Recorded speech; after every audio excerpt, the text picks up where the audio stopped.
समझेंगे, क्योंकि आदिकाल को जब हम समझेंगे तब हम प्रागैतिहासिक काल को समझ पाएंगे। आदिकाल की चित्रकला या कला क्या थी, तो इसका समय माना गया है लगभग 30,000 से 50 ईसा पूर्व तक। तो 30,000 ईसा पूर्व से 50 ईसा पूर्व, यह इसका समय था। यानी इस समय एक तरीके से देखा जाए तो हमारी पृथ्वी पर मानव की उत्पत्ति का समय चल रहा था। उसी समय की चित्रकला भी कहीं ना कहीं जन्म लेना स्टार्ट कर दी थी। तो इसी के हिसाब से पढ़ेंगे। देखिए, मानव जब जन्म लिया, पहले तो उसके रूप अलग अलग थे, है ना? पहले वो एक जीव के रूप में, फिर कशेरुकी के रूप में, फिर अकशेरुकी हुआ, फिर धीरे धीरे वो आदि मानव बना और वर्तमान में मानव बन गया पूर्ण रूप से। इसी मानव बनने के विकास क्रम में मानव जब वह बना तो वो चित्रकला के उद्गम को समझिए। यहाँ पे जब मानव का निर्माण हो गया तब मानव प्रकृति निर्मित जो है गुफाओं में रहने लगा, यानी खुद बनाता नहीं था, क्योंकि उसको इतना ज्ञान नहीं, यानी नवपाषाण काल का युग मानेंगे। तब मानव ने धीरे धीरे प्रकृति की गुफाओं में रहने लगा। वहीं पर अनगढ़े कुछ पत्थरों से, कुछ लकड़ी से, कुछ हड्डियों से औजार है, शस्त्र है, ऐसी चीजों का निर्माण करने लगा, जो कि भद्दे थे। भद्दे का मतलब होते थे कि वो अपने मन मुताबिक अपनी जरूरत के अनुसार उनको आकार दे देते थे, ना कि उनको कोई ज्ञान था कि तलवार ऐसी दिखती है, छेनी ऐसी दिखती है, या बर्छा ऐसा दिखता है। ऐसा ज्ञान उनको नहीं था। वो अपने जरूरत के हिसाब से अपनी चीजों को बना लेते। इसी तरह मानव ने रेखाओं का भी टेढ़ा मेढ़ा अंकन स्टार्ट किया, जैसे कोयले को उठा लिया, क्योंकि ये सब प्रकृति से निर्मित है। और आपका गेरू है, ये सब चीजें जब उसको मिली, या पत्थर है, कभी कभी पत्थर को ही लेके रेखाओं को कुरेद देता था, मतलब चीजें बनाने का प्रयास करता है। यानी उनके जो मन में भावनाएं उत्पन्न होती रही होंगी, या फिर उनकी जो दैनिक क्रियाएं थी, उनको वो क्या करता था, रेखाओं के टेढ़ी मेढ़ी माध्यम के आकार दे के अपनी कला या अपने भावों को व्यक्त करता है। और यही दृश्य सबसे ज्यादा हमें आदि मानव या मानव के द्वारा निर्मित नहीं, प्रकृति के द्वारा निर्मित गुफाओं में सबसे पहले प्राप्त है। जैसे आपके प्रागैतिहासिक गुफाएं कौन कौन सी, जैसे पंचमढ़ी है, ये प्रागैतिहासिक है, जोगीमारा भी प्रागैतिहासिक है।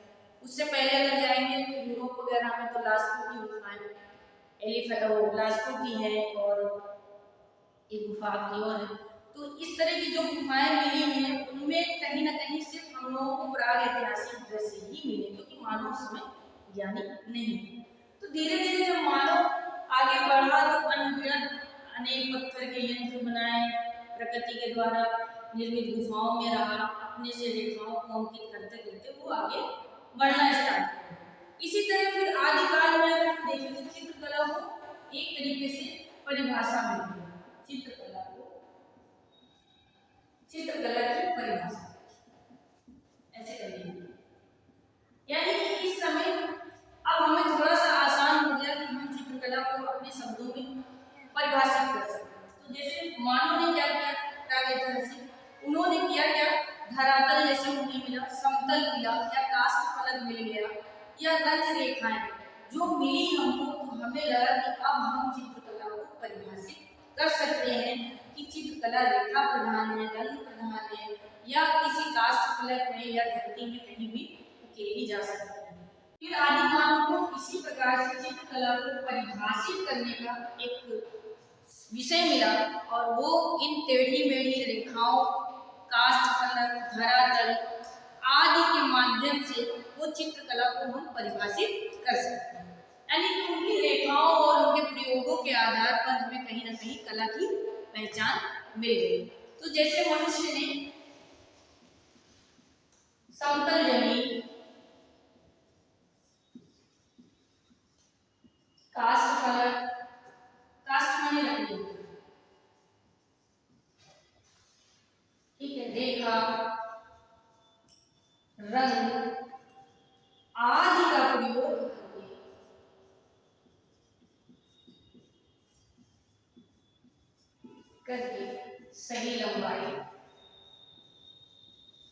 है और ऊंचाई को भी समाहित।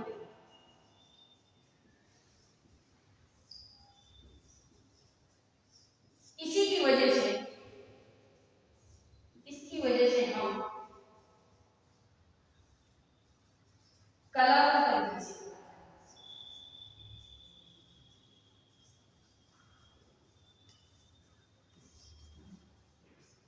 अर्थात यहीं से अब हमको लगा कि अब हम कला को परिभाषित कर सकते हैं और कला को परिभाषित करना आसान है। अब आगे बात हम करेंगे कि आदि मानव का जो विकास क्रम था वो कैसा था। तो मानव की उत्पत्ति ही लिखी है, मानव की उत्पत्ति का विकास क्रम, मानव की उत्पत्ति का विकास क्रम।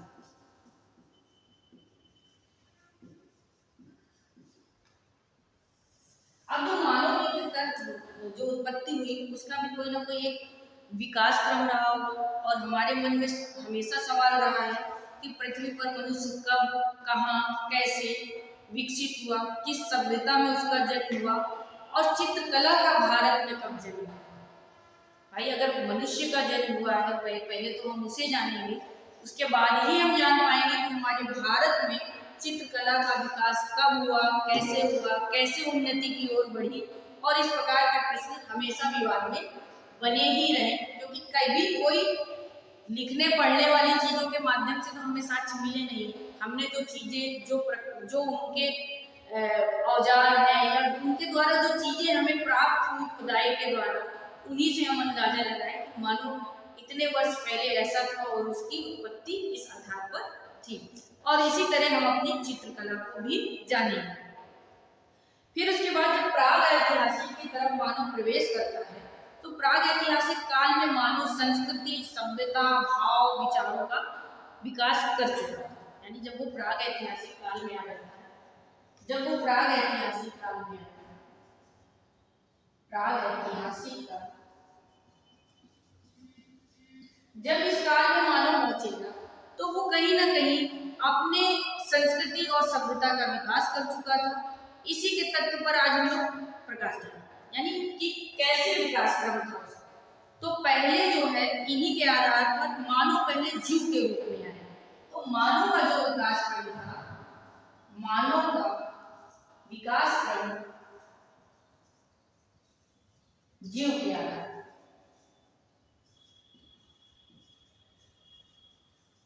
अब जब जीव के आधार पर हुआ है तो जाहिर सी बात है इसके भी स्टेप रहे होंगे और इसे उन्होंने 4 भाग, कितने भाग? 4 भाग। अब मानव के विकास के क्रम को यानी विकास के जीव हमने कितने भागों में बांटा? 4। पहला हमारा कौन सा था? इसको मिटा दीजिए। पहला हमारा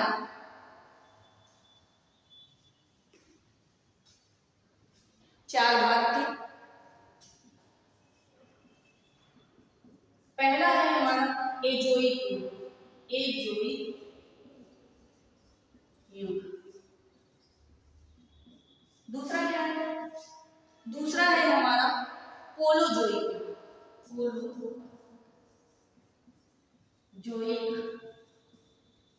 युग। फिर तीसरा कौन सा है?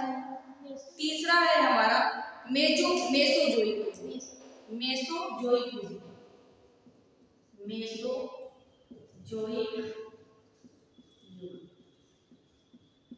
और चौथा हमारा क्या है? चौथा है सीनोजोइक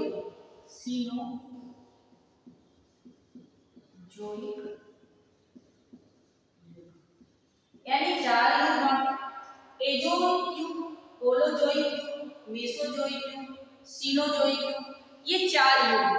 अब इन 4 युग में चारों में मानव का क्या क्या स्वरूप था, इसे आगे हम विस्तार से जानेंगे। अब उसके लिए पहले आप पढ़ेंगे एजोजोइक युग। तो जो ये हमारा एजोइक युग है, इस युग में मानव क्या था? इस युग में मानव केवल कोष्ठक जैव था। मतलब जब मानव का जन्म हुआ तो इस युग में मानव कोष्ठक जीव के रूप में था। कोष्ठक वाले थोड़ा सा आधार उन्होंने बताया, उसका कोई वैसा प्रभाव नहीं रहा। और यह जैव लगभग 1 अरब 50 करोड़ पूर्व, यानी 1 अरब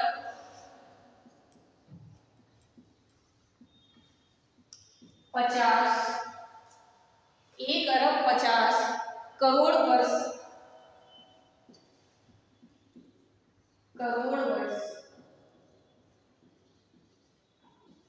पूर्व, यानी इस समय के पहले की बात हो रही है, अभी तो कोई बात ही नहीं है। और तब यह इस विकसित रूप में था। इसके बाद आता है आपका होलोजोइक युग, दूसरा होलोजोइक युग। इस युग में मालूम क्या था? तो इस युग में थोड़ा सा विकसित हुआ, मतलब उसका कुछ विकास हुआ, लेकिन इस युग में भी जीव जो था, इस युग में जीव अकशेरुकी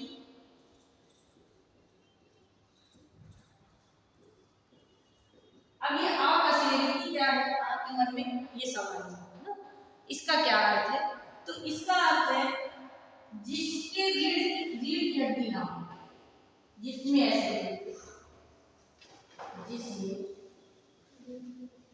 रीढ़ ना यानी केवल एक कोशिका के आधार पर ही मानिए उसका जन्म था। और इसमें कैसे कैसे लोगों को शामिल किया गया, यानी कैसे जीव थे? तो जैसे सिवार,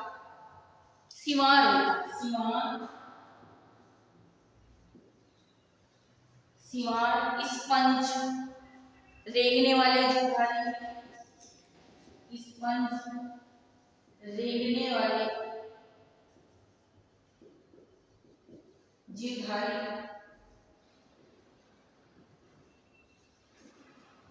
वाले जीवधारी, पक्षी और विशालकाय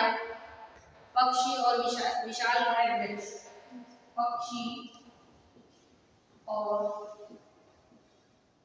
विशालकाय वृक्ष आदि, इनको शामिल किया कि इस एजोइक युग के बाद जब मानव कोष्ठक के आधार पर एक जीव के रूप में था और लगभग उसका समय 1 अरब 50 करोड़ मान लिए हैं, है ना? फिर होलोजोइक यानी इसमें जस्ट बाद आया, थोड़ा सा विकसित हुआ तो वो अकशेरुकी रूप में था। इसके बाद आता है आपका मेसोजोइक युग, तीसरा है आपका मेसोजोइक युग। तो इस युग तक क्या विकसित हुआ, कितना विकसित हुआ, यानी एक के बाद एक पड़ाव में वो थोड़ा थोड़ा विकसित होता है। तो इसके बाद है आपका मेसोजोइक युग,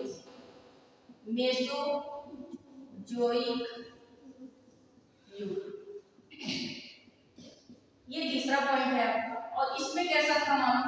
इसमें देखिए मानव जो है कशेरुकी जीव के रूप में, यानी मानव या जीव, अभी मानव की बात हम इसके बाद करेंगे, जीव जो है कशेरुकी रूप में हो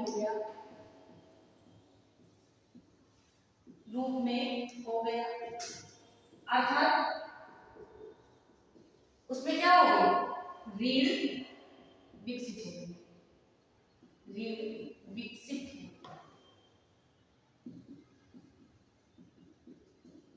यानी अब उसमें और ताकत है, ठीक है, एक तरीके से। इसके बाद आता है और जिन्हें हम क्या कह सकते थे, इन्हीं को हम सरीसृप कहते हैं, इन्हीं को सरीसृप कहते हैं, इन्हीं को सरीसृप कहा है। इसके बाद आता है आपका चौथा सीनोजोइक युग। सीनोजोइक युग। इस युग में कहां तक हम पहुंचे, तो इस युग में हम बात करेंगे, इस युग में जो जीव का विकास हुआ वो स्तनधारी युग, यानी जीव अब स्तनधारी के रूप में विकसित हुआ।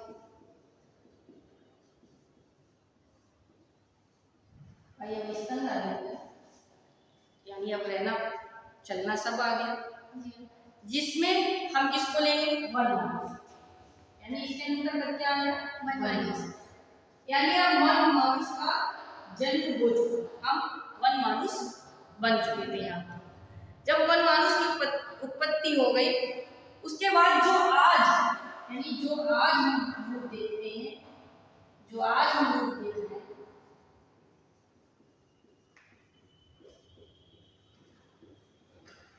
वो क्या है, मानव, यानी कि कुछ समय बाद हम मानव बन गए।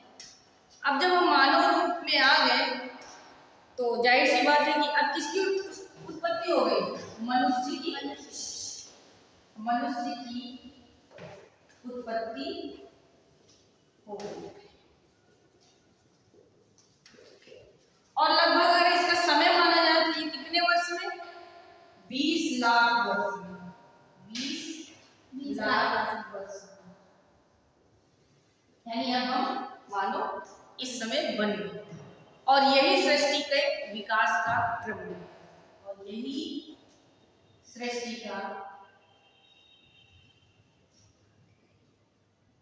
विकास क्रम है। यानी आज हमने जाना आदिकाल से कि मनुष्य हम कब बने और कैसे विकसित हुए, और चित्रकला में आदिकाल का कितना योगदान था। ठीक, यहाँ तक तो बात हमने समझ ली कि अब हम आगे बढ़ेंगे। अब हम मनुष्य बन गए हैं, तो मनुष्य बनने के बाद हमने क्या क्या किया है, आगे चित्रकला की ओर बढ़ेंगे और प्रागैतिहासिक काल को पढ़ेंगे। अब हमारा स्टार्ट होगा प्रागैतिहासिक काल, जिसका सिर्फ आज थोड़ा सा परिचय ही करेंगे।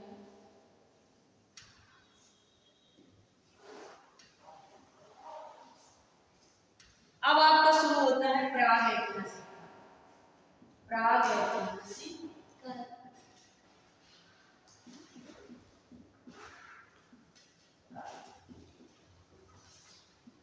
ये क्या है भाई, जब हम मानव बन गए, यानी हजारों वर्ष की लंबी अवधि के बाद जल तरंग या चित्रकला के अध्ययन की सुविधा की दृष्टि से इस कालखंड को, यानी कला के विकास क्रम को भी अगर हम पढ़ें, तो इस कालखंड को पढ़ने के क्रम में हम प्रागैतिहासिक काल में क्या मान सकते हैं कि यह जो है 3 खंडों में विभाजित किया गया। तो प्रागैतिहासिक काल को अगर देखा जाए तो पाषाण काल, क्यों पाषाण काल कहते हैं, क्योंकि औजारों के, क्योंकि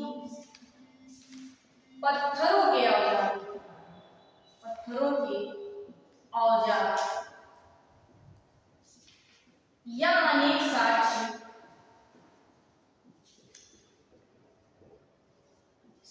के आधार पर हम पाषाण काल की,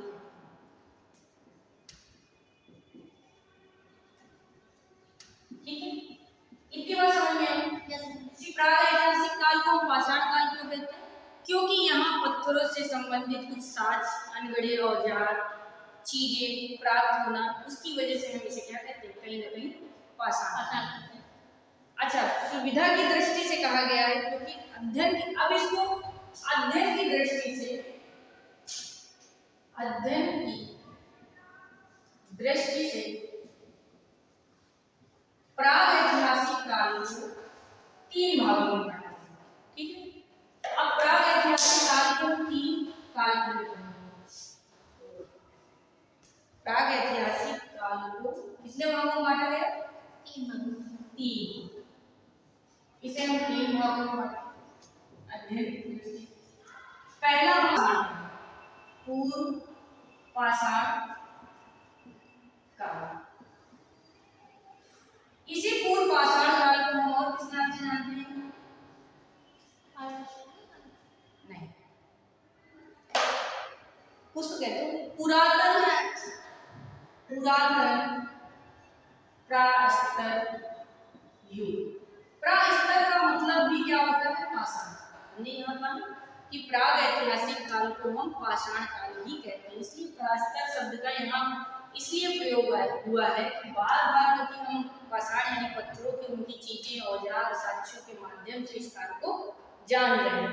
तो जब हम इस बात को जानते हैं तो इसी को हम कहते हैं पूर्व पाषाण काल या प्रास्तर युग। और इंग्लिश में इसे क्या कहते हैं? अंग्रेजी में कोई बताएगा? अंग्रेजी में इसे कहते हैं मेगालिथिक एज। मेगालिथिक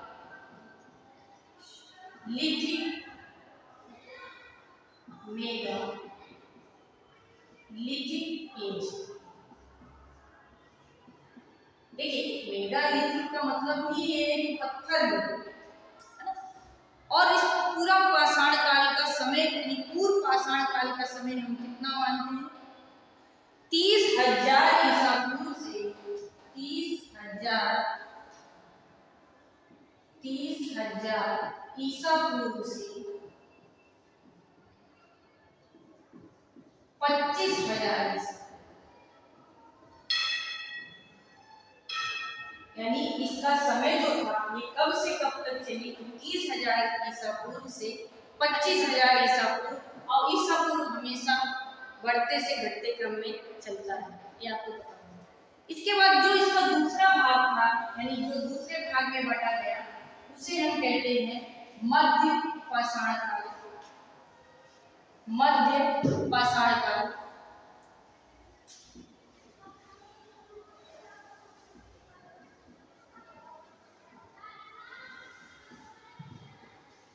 इसी को और हम क्या कहेंगे? इसी को हम कहेंगे मध्य प्रास्तर युग। मध्य प्रास्तर युग। और इसी को इंग्लिश में हम क्या कहेंगे? Mesolithic as. मेसोलिथिक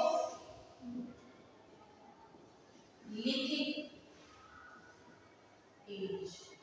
देखिए कभी कभी टीजीटी में सीधे क्वेश्चन पूछ लेता है कि मध्य पाषाण काल को हम और किस नाम से जानते हैं? तो मेसोलिथिक एज आपका जो है ये पहला क्या था? मेगालिथिक। और नव पाषाण या को लिख देंगे नियोलिथिक। तो इन 4-5 ऑप्शनों को बना के आपसे पूछेगा कि इसे और किस नाम से जानते हैं। कभी कभी कंफ्यूज करने के लिए इसका इंग्लिश का नाम पूछ लेता है। चलो, और हो सकता है ये पूछ ले मेसोलिथिक एज किस काल के क्रम को कहते हैं। अब आपको ये भी याद रखना पड़ेगा कि ये मध्यकाल के कालक्रम को, ठीक। और इसका समय कितना माना गया? तो इसका समय था 25,000 ईसा पूर्व से लेकर 25,000 ईसा पूर्व से लेकर 10,000 ईसा पूर्व। 10,000 ईसा पूर्व। यहाँ तक समझ में आया? देखिए ये पार्ट बहुत, इससे एक क्वेश्चन टीईटी में बनना अक्सर अनिवार्य होता है। बहुत ही कम होता है कि ये पार्ट छोड़े, या तो आपसे समय पूछ लेगा या तो नाम पूछ लेगा। इसके बाद आपका तीसरा जो युग था उसे कहते हैं उत्तर पाषाण। उत्तर पाषाण। और इसी को हम क्या कहते हैं? नवपाषाण। और इसी को हम क्या कहेंगे इंग्लिश में? Neolithic age. नियोलिथिक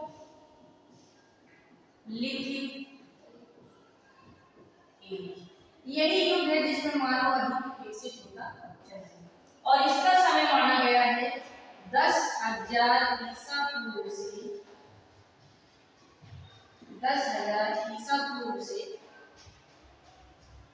3,000 ईसा। याद रखिए ये सब, ठीक। तो आज हम लोगों ने ये पढ़ा कि हम आदिकाल से विकसित होते हुए प्राग ऐतिहासिक काल में कैसे पहुंचे। फिर आदिकाल को भी हमने 4 भागों में जाना। पहला था हमारा एजोइक युग, फिर है हमारा पोलोजोइक युग, फिर है हमारा मेसोजोइक युग और चौथा हमारा क्या था, सिनोजोइक युग। तो ये तो मानव यानी जीव के विकास क्रम को पढ़ा। इसके बाद हम आए प्रागैतिहासिक काल कि मानव विकसित जब हो गया उसके बाद उसकी क्रियाएं क्या थी। और यहाँ पे हम सबसे ज्यादा क्या पढ़ेंगे कि प्रागैतिहासिक काल में हमारी चित्रकला कैसी थी, मानव ने चित्रकला के विषय में कितना विकास किया, कितना ज्ञान था, क्या चीजों को लेता था और कैसे कैसे आगे बढ़ा। उसके लिए प्रागैतिहासिक काल को हम पाषाण युग के नाम से भी जाने और उसे हमने 3 भागों में बांटा, पूर्व पाषाण काल, मध्य पाषाण काल और उत्तर पाषाण। उनके नाम भी जाने और समय भी। अब आगे इनका विस्तारित कल